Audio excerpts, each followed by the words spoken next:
Electricast. Want to shop Walmart Black Friday deals first? Walmart Plus members get early access to our hottest deals. Join now and get 50% off a one-year annual membership. Shop Black Friday deals first with Walmart Plus. See terms at walmartplus.com. This episode is brought to you by Merrill. Join one of the most iconic names in wealth management, Merrill. You'll be part of a dynamic team of advisors and specialists working hard every day to grow their clients' wealth. And with the support of best-in-class research, advanced digital tools, and the resources of a global institution, it's truly an opportunity you can be bullish about. Learn more at careers.bankofamerica.com. Copyright 2024, Bank of America Corporation.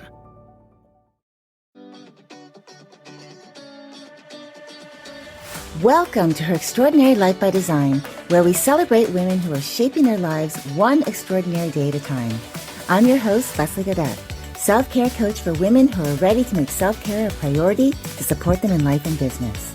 Every week, I'll be speaking with inspiring women from various walks of life who will share their personal journeys and will discover how they have fearlessly carved their own paths as business owners, passionately pursuing their dreams and creating a meaningful impact on their communities. So let's get started. Hello, and welcome to Her Extraordinary Life by Design podcast. I'm your host, Railey Gaudet, and I am thrilled to be speaking with my next guest. Today, we're talking with Railey Molinario. Railey is an award-winning love educator and relationship intelligence expert committed to helping individuals break free from cycles of generational trauma and ignorance. Her work has been featured on renowned platforms like the BBC, The Independent, and Glamour magazine. Railey aims to empower individuals to build better futures through relationship intelligence. I'm really excited to have you with us today. Welcome, Railey. It's a pleasure to welcome you to the show. Thank you so much. I'm so excited to be here. Well, I am equally excited. But before we dive into your current work, it's really tradition for me to have my guests share a little bit about their early experiences, just a little bit of a brief history, and then we'll dive into what you're doing today. Yes, absolutely. So my story begins when I was abandoned by my father when I was born. So I grew up in this very loveless environment. I was with my mother and my stepfather, and there was a lot of abuse and neglect. And I just wondered what love was, what it looked like, what it smelled like, what it tasted like. And so I went through that very abusive experience until I was 16. And I decided to leave. I decided that in order to survive, I had to get out of that environment. And it was very difficult. It was a very difficult journey to be on my own and have to re-educate myself on all the things that I had missed out on. I didn't have emotional intelligence. I didn't know how to build relationships. I never even saw what a healthy relationship looked like. So I had to teach myself all of those things because although I wasn't loved or I didn't feel loved as a child, I still believed that I deserved to have that experience. So I had to get to a point where I educated myself on how to go through these experiences, how to build healthy relationships, resilience, emotional intelligence. And along my journey, I realized that there's so many people out there that don't have these tools. They don't have these techniques because if we're not taught by our parents and we're not taught in school, there's not really another place that we can go that is easily accessible and readily accessible. So I decided that was my goal, was to teach people exactly how to build healthy relationships so they can be happy. Yeah, I love that. And thank you. I just actually learned a little bit more about you, as we've talked many times in the past, but today I learned a little bit more about your journey. So I want to now talk about what you did because I love the path that you've chosen. I know that you're helping a lot of people. And like you were saying, I know that relationships are not easy. It really takes work. People think that, they get married and things are magically going to be like the Cinderella story or the Snow White story. And it's not that true. It's not like you ride off into the sunset and everything's perfect. So I love that you have, understood that. And especially too at a young age, to actually say, I need tools to help me that now Oh, wow. I had an aha moment. I want to go out and share that with other people. So I know that you kind of touched on it a little bit, but could you give us that pivotal moment that really led you to discover your purpose and ultimately led you into becoming a highly sought after relationship intelligence expert? Yes. So for me, it was the bottom of the barrel. I got to a point where I left school and I was extremely book smart. I had the intellect, excelled in school. I was studying 2 degrees, working 2 jobs. I was doing all of the stuff to live the American dream. And so on paper, it looked like I had my stuff together, but on the inside, I was extremely depressed. I suffered from anxiety. I had a binge eating disorder. And it got to the point where I just felt so disconnected from life. I was doing the things, but I wasn't feeling any emotion as I was going through this process. And the depression got so bad that I decided one day that I was going to take my life. I said that I don't want to participate in life anymore. And right before making that decision, I asked myself, do I want to actually die or do I want the suffering to end? And in that moment, I realized those were two different things. That if I could learn to create a beautiful life for myself, I would want to participate in that. And so that was the moment that I realized that I didn't have the tools. I didn't know what I was doing. I just knew that I was miserable. And as much as I had used my intellect to learn about math and science and all of these things, I said, well, I can just teach myself the emotional stuff. I can teach myself how to heal. I can teach myself how to build these tools that I don't have. And that's when I started my journey. I love that. The resourcefulness. A lot of people can be in your position and instead of looking for like what's the way out? What is that solution that can help me to break free of this to make a better life myself? A lot of the time it's really more about, sinking deeper into that, blaming everything else for the circumstances and not making change and staying completely hopeless and miserable. And you realize that you asked that question, really, I think it saved your life because you decided like, what does that mean to me? Is leaving this planet, this existence, really what I want, or does I just want a better life? And have that suffering end. And I think that's so powerful because that I think is, I mean, to me, that's such a powerful way to look at it. Is like changing the narrative, looking at it from, oh, wow, not only is that a question, but there's two different questions there. What do I really want to lean into? And so you chose what you do. So I love that. And I know that you've taken a really deep dive into emotional intelligence and all of the things that go with that. But you talk about relationship intelligence. What does relationship intelligence mean? And why is it so crucial in both our personal and professional relationships? Yeah, so relationship intelligence is the navigation of your relationship in a successful way. So it's essentially emotional intelligence within two people or groups of people. So the first pillar is self-awareness, the same as emotional intelligence. It's being aware of yourself and having that relationship with yourself, understanding who you are, your values, your insights, your desires, and really truly knowing what you stand for. It's very difficult to have a relationship with someone else if we don't first know who we are and what it is that we want. When we get into a relationship with someone, it's really important to keep our individuality. So we have this idea that two become one, 50-50, two parts of a whole. As you said, this is what we're taught in the romance novels and Disney and all of this stuff. But essentially in a relationship, we are creating three entities. There's me, my husband, and then the two of us as a couple. So for me to be self-aware is to take responsibility of myself, my traumas, my triggers, my all of my stuff, and then my husband as well, and us really knowing who we are, and that way we can define whether or not we're compatible. I love that. That is such a great explanation of it too. It's like where I started out was really around the emotional intelligence piece and the emotional awareness, because I think that whole, like knowing your emotions, like knowing your intrapersonal skill sets and understanding other people and how to, it's really similar in that it is, like you said, breaking it down into the relationship, but it is that emotional intelligence piece. So I love that. One of your key missions really is helping people break free from cycles of generational trauma and ignorance. So how do you approach this delicate work? Because I know that it can be very delicate. It's years of in being embedded into our psyche. So what are some of the first steps that people can take to start breaking free from those patterns?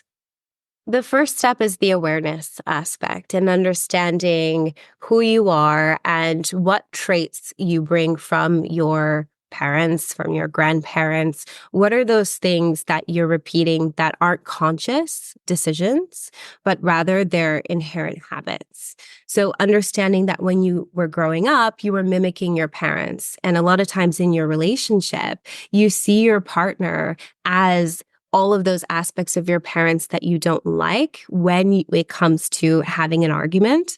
So if my husband says something to me and I'm very excited, I'm very frustrated, I'm going to act out on him all of those things that I'm insecure about from my childhood. So understanding that those traits are coming up and being aware of what those traits are is really the first step. And saying to yourself, it's not my fault, but it is my responsibility, so that we don't keep those cycles and become victims of our own circumstance. For me, when I got really angry, and people are shocked to see this, to hear this, because they're like, Riley, you're so soft and gentle. I wasn't always. I was a person that when I got angry, I didn't have any self-soothing behaviors. Again, that's a skill that I never learned. So when I got frustrated, I would throw things. I would throw things so hard, I would break them. I would put holes in the wall. I was screaming. I literally had a fit like a 5-year-old, but that lasted until I was 22. And this was a coping mechanism that I learned as a child, and I repeated that. When I was in conversation with someone and they didn't agree with what I said, we weren't on the same page, I would scream, I would raise my voice, because that's what I learned from my mother. That's how you communicate with people. So a lot of these generational traumatic behaviors, a lot of these coping mechanisms that our parents used, we are using them in our relationships. And a lot of times we don't even realize it. I work with some people that are in their 50s and 60s, and they're telling me, well, this is how it used to be. This is how I grew up, and they never had that chance to say, okay, this is how I grew up. This is what I've always known, but let me go ahead and take this opportunity to learn something else. And that is the aspect that we're coming into in this modern day world. It's to say, I'm aware of these traits, but I also have the power to change them. Yeah. And it's really, you're flipping the script. You're changing the narrative. I believe that we have the power and we have the ability to rewrite our stories. We don't have to keep the past as that definitive piece in our life. And that's what I think a lot of people struggle with, is they think their past defines them. And I love that you are helping people to break free from that, so that they can actually say, that was the way things were done. Maybe that's what I grew up witnessing. Maybe that's what I did as a coping mechanism. And now that I'm an adult, wanting to have better, because now I've decided, this isn't the lifestyle I want to live, I can actually make those changes. So I love that. I know one of the things that you talk about is that mastering communication and that trust building piece, right? Their skills in transformation. So when you work with someone, how do you help them to develop these skills? Because I know that you talk about like looking back and changing the narrative, but when it comes to that past trauma, that might have that hold. Again, you have that trauma in your background, but you were resourceful enough to understand that in order for you to have better, especially to answer that question, that pivotal question in your life, how do you teach people to actually say, okay, these skill sets are going to get you far? Like, how do you work with people that way?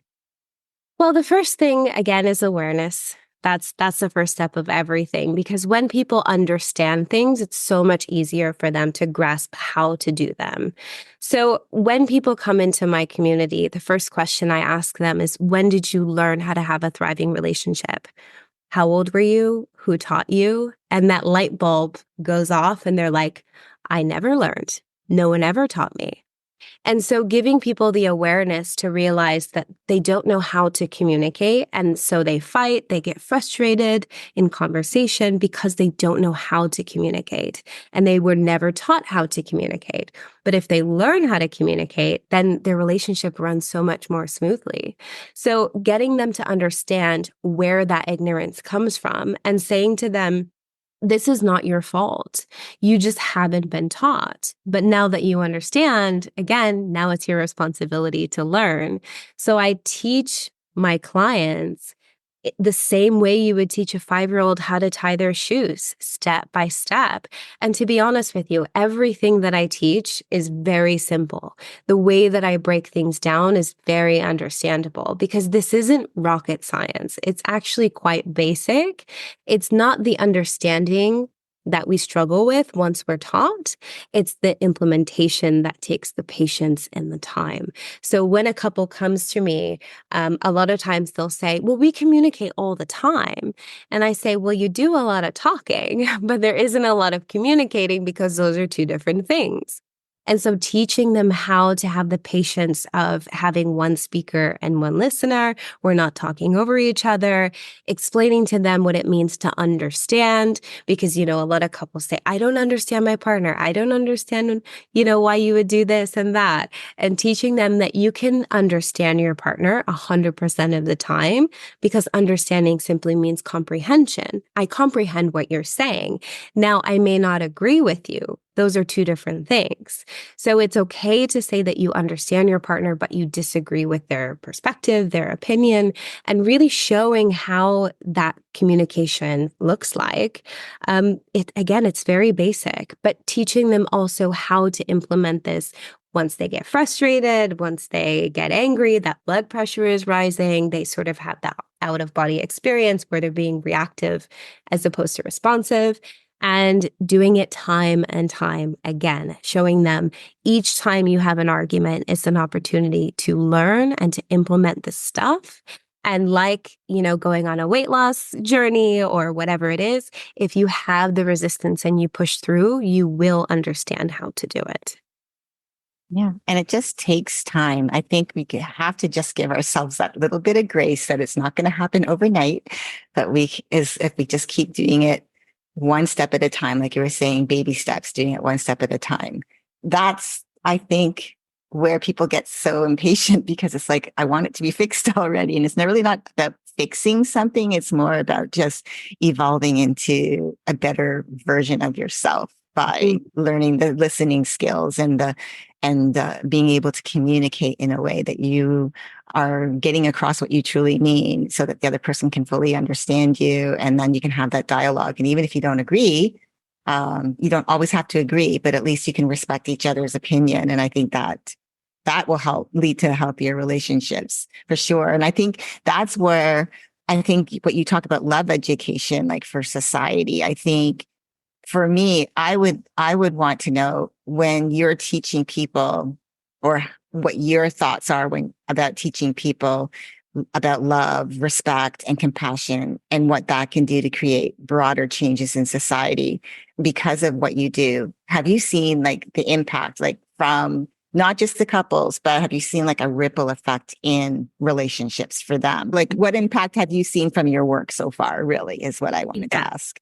Yeah. So I want to go back to the first question because that's really, really important for people to understand.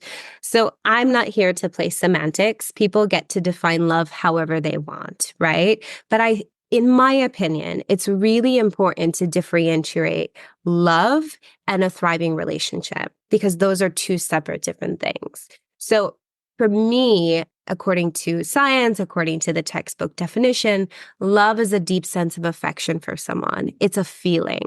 And I think it's important for us to differentiate a feeling with something that is functioning, highly functioning, like a relationship. So this is why we've seen people fall in love more than once, but how many of us have had thriving relationships? That's the more difficult aspect. So when people say, I love this person, but we fight all the time, the relationship is toxic, it's really important to understand that a feeling and a functionality are different. So in order to have a thriving relationship, you need love plus the relationship intelligence. How do we take this love and create a thriving relationship out of it? That is the definition of a thriving relationship. It's this feeling plus the functionality of this day-to-day thing called life. And when you were talking about, the happily ever after and all of that, I mean, that's exactly it. When we see in the movies, that pivotal moment where they say, I love you too, and they lived happily ever after. But what about the bills and the pandemic and the job losses and the deaths in the family, right? We have that real life aspect of stuff. So I think it's really important for people to understand love is fantastic, but by itself, it doesn't mean any kind of relationship. Yeah. To your second question, what effect have I seen? So obviously I've seen the effect in the individual relationships that I've been working with. There was a client that I had recently who they lost their daughter, and they told me that they wouldn't have been able to get through it without this work. Now, I don't know if that's true, but giving them the tools, I definitely have seen that they've been able to manage such a tragic situation for any couple to go through. And the fact is that life is life. I always tell people you're never going to have a problem-free life. It doesn't exist. And if you find the formula, let me know because I want one. But we can't prevent problems from happening, but we can manage how we respond to them. So when a problem comes into a relationship, do you and your partner have the tools to get through it? Because there's going to be one after the other, and that's just called life. So seeing the impact that it's had in individual relationships, couples that have suffered from substance abuse, child loss, I mean, all these crazy things that, to be fair, again, that's called life. It happens to all of us. And then the ripple effect that it's had on their relationships at work. I've seen clients triple their income because they've been able to have better relationships with money, better relationships at their job. I've seen couples who have come together and use these skills to build businesses together, to break free from generational traumas. It's just incredible. It's incredible. And here in the UK, we're working on a university tour because for me, it's really sad to see that I'm explaining to a 62-year-old woman how to regulate her emotions because she hasn't been taught as a child. I mean, I love the fact that I'm able to do it, but I shouldn't have to. It should be something that is built into our education system so that we all have a fair chance. So we're going into the universities to have this workshop and teach kids how to do this. Then we're going to be talking to some of the school boards to hopefully get this as a regular class in the education system. Oh, I love that. That is incredible. I can't wait to hear all about it after ripple effects, because I'm sure you're right. We need to be taught. There's a lot of things that should be taught in school that we're not taught about. And especially if we want to go out, when we get sent out into, just let's go back to grade school, then going into like the higher education before you actually step into university or college, because then the level of supervision starts to drop and you have to become more reliant on your own accountability to show up for school, to do the work, to get the education, and not, before you had people looking to you to like, where are you? You're not in class. Calling your parents. Why isn't so-and-so in school today? Just checking up on you. So I know that's something that I struggled with. And I love the fact that you're looking to the schools and saying, okay, we've got young adults who are going out and getting themselves ready to go out into the world, to start relationships, to start building careers. And let's help them let's start helping them to actually understand themselves better so that they can, be more able to communicate what their needs are, being able to understand other people, like having those communication skills, I think is really cool. And I didn't know that you were going to tell me that today, and I'm very excited. So thank you so much for sharing that. So I have one more question for you, and it's an if I had known question, because I know, like, a lot of the time we think, well, if I'd known then what I know now, would you do anything differently? Like, what would you change with the knowledge of today if you could? Or are you completely content that no matter what your life is, you don't look at the past as something to change, but it's just something to learn from? I'm curious what your thoughts are on that. Both. Both. I mean, yeah, I'm extremely grateful for the experiences that I've gone through and grown through. I always say I never wish my trauma on anyone, but it's brought me to this life that I absolutely love. I am truly living my dream life. I get to travel. I'm in a beautiful marriage. I have beautiful relationships. I'm healthy. I'm happy. I get to make my own schedule. This is a life that I never even thought I could have. So I am grateful for the way that my life has turned out. But obviously, if I could have had the same outcome without experiencing as much trauma and truly self-sabotage, obviously I would choose that route. So I think the lesson, if I could go back, if I could have the same outcome but still change something, I would say that taking responsibility. That was the most difficult part of my journey, because when you're abandoned and abused and neglected, of course you have, people to point the finger at and say, how dare you do something like that? Like, that's such a terrible thing to do to a child. And so I pointed the finger and I played the blame game, and I threw myself a pity party every single day, and I felt justified. But what benefit was that bringing my life? Absolutely none. Absolutely none. And it was actually to a point where I realized I'm in university.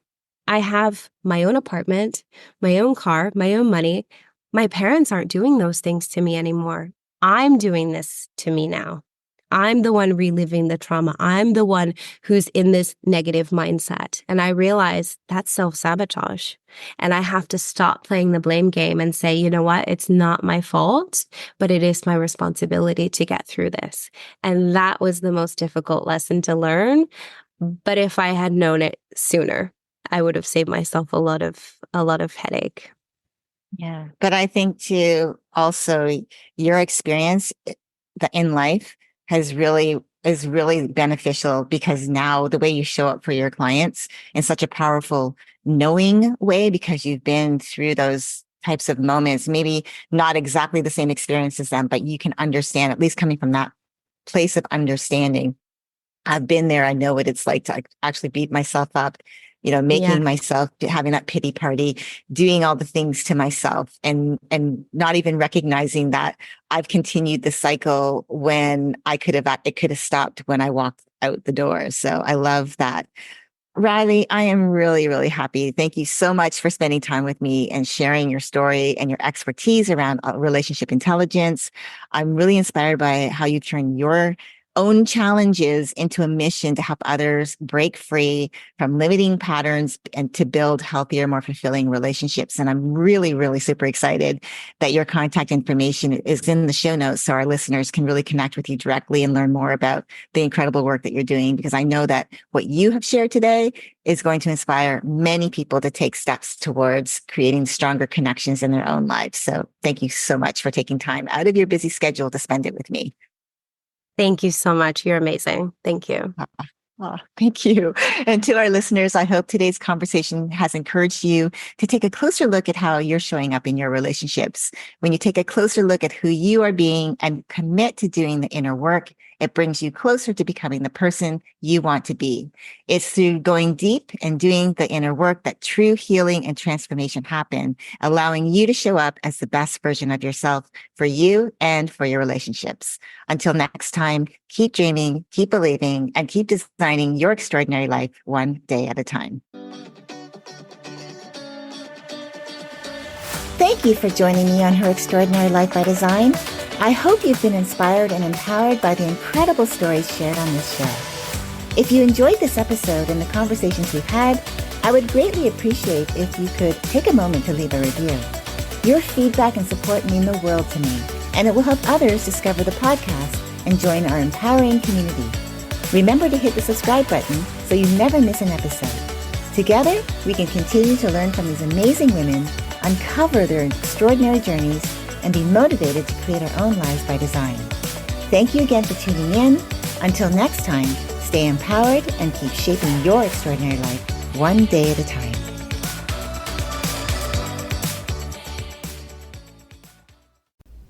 Hey, heard you like podcasts. Well, check out Dollar Bets.